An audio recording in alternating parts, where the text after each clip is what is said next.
There was once a sailor from Baghdad, called Sinbad. He made 7 long voyages in his life. They were all full of adventures. He met many strange people and saw many strange things. When he was old, he liked telling people about his adventures, and they liked listening. This is the story of his 2nd voyage. When I returned home from my first voyage, I lived a comfortable life in the city for some years. Then I began to get bored. I dreamt of sailing the seas again. I wanted new adventures. One morning, I packed my chest and travelled to the port of Basra. There was a good, strong ship in the harbour, and it was ready to sail. I got on it. We travelled from port to port and from island to island. The other passengers on the ship were merchants, and, when we stopped, they bought and sold things.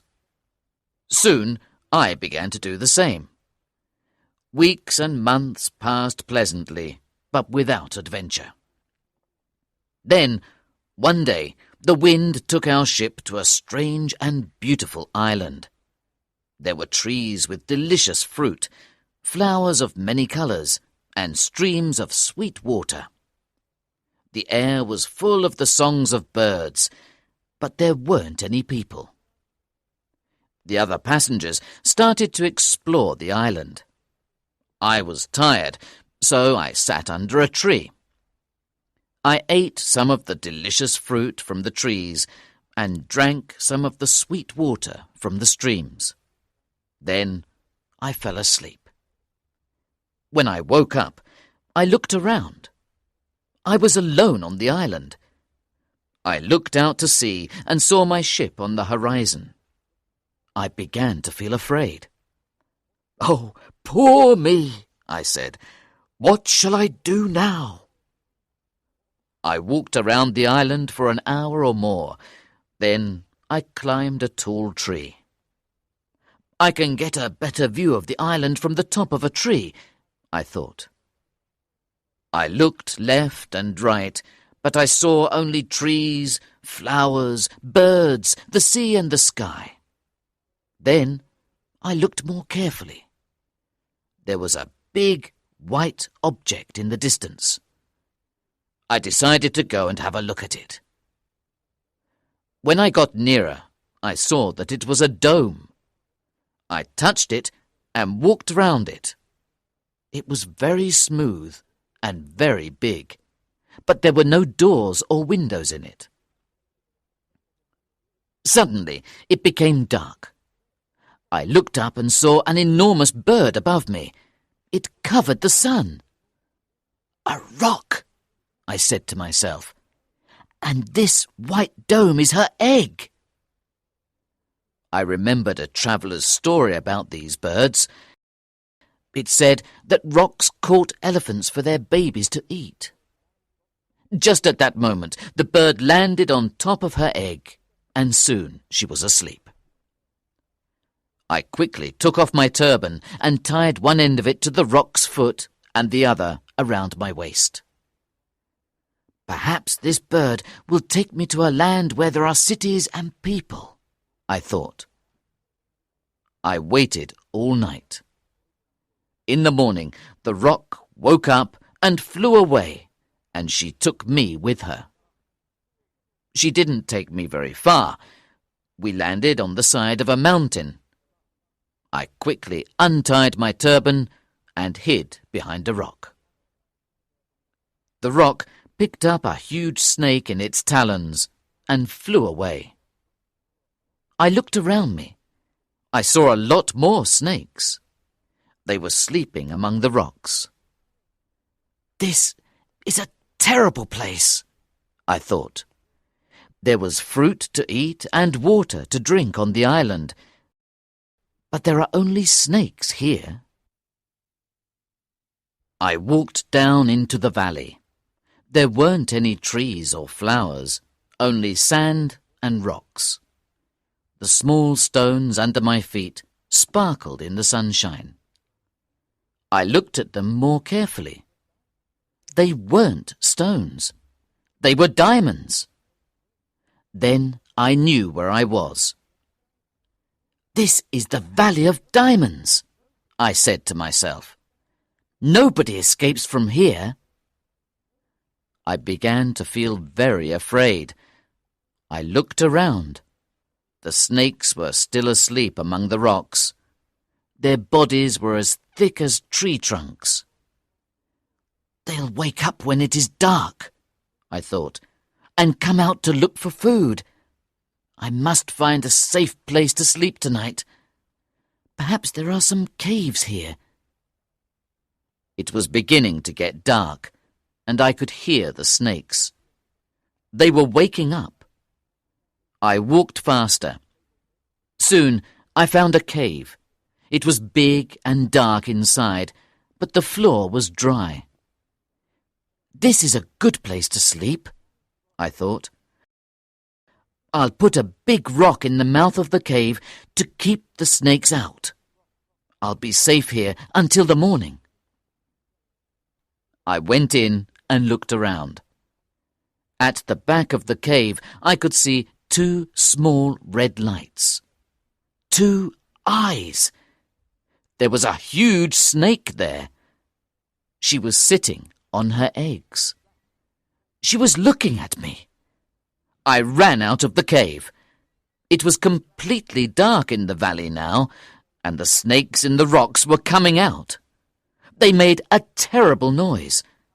I was very afraid. I decided to stay in the cave. "One snake is better than 100, I thought, "and she is more interested in her eggs than she is in me." So I found a rock and closed the cave. I was awake all night. I could hear the snakes outside. The noise was terrible. The snake at the back of the cave sat on her eggs and looked at me. When I saw the first light from the sun, I moved the rock and went out. It was quiet. The snakes were asleep, so I left the cave and started walking down the valley. Suddenly, something fell out of the sky and landed at my feet. It was a big piece of meat. Then another piece of meat fell out of the sky. I was very surprised, but I remembered another traveller's story about the Valley of Diamonds. The story said that diamond merchants never came into the valley because it was a very dangerous place, but they had a very clever way of getting the diamonds out. They stood on the tops of the mountains and threw big pieces of meat down into the valley.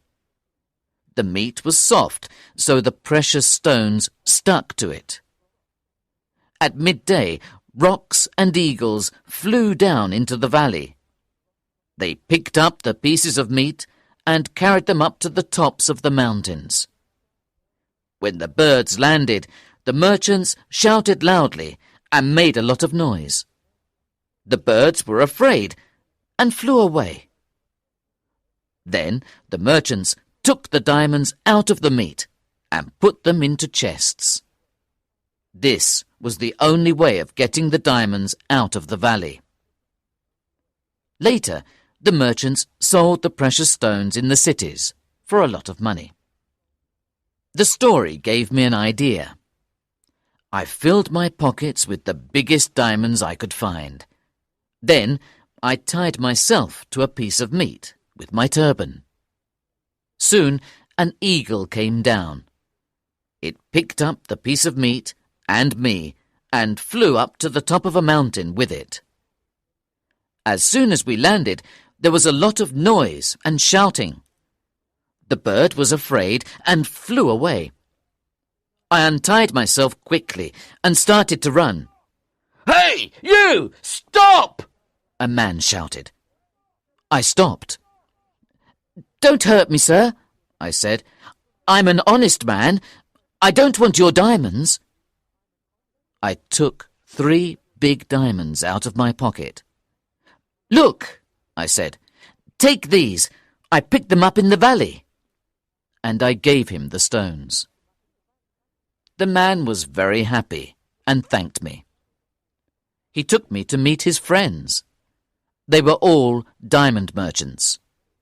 They gave me food and drink and listened to my story.